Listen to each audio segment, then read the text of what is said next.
কেমন আছো তোমরা সবাই? ওয়েলকাম আমার নতুন ব্লগে তোমাদের। আজকে একটু নবদ্বীপ ধাম স্টেশনের কিছু মুহূর্ত তোমাদের সাথে শেয়ার করি। চলো, বিকেলে প্রচণ্ড গরম, একটু হাওয়া খেতে সবাই মিলে স্টেশনে গেলাম আজকে। চলো সেটাই দেখাই তোমাদের, স্টেশনটা ঘুরে। আমার বর একটু বসেছে, আমার মেয়ের জুতো ঠিক করছি। একবার বসবে, একবার হাঁটবে, সিঁড়ি দিয়ে উঠবে। আমার মেয়ে খুব এক্সাইটেড, খুব আনন্দ পাচ্ছে। ও ঘুরতে গেলে মোট কথা খুবই খুশি হয়। লিফটে উঠি, লিফট থেকে নিচে নামবো আমরা গ্রাউন্ডে। আমার বোন ক্যামেরাম্যান, ও ক্যামেরা করছে। আমরা একটুখানি সবাই মিলে হাওয়া খেতে এদিক ওদিক করছি আর কি।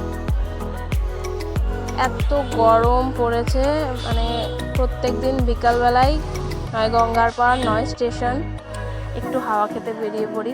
আর আমি কদিন থেকে বাপের বাড়িতে এসেছি, তাই একটু ঘোরাফেরাটা বেশি হচ্ছে। দেখো আমার কাণ্ড দেখো, এখনও অবধি চলন্ত সিঁড়িতে আমি ঠিকঠাকভাবে উঠতে পারি না। উঠলেই আমার অবস্থা কেরাসিন হয়ে যায়, হাত পা কাঁপে। তাও আমার হাজব্যান্ড একটু সাহস দিল, চলো উঠি, কোনো ব্যাপার না।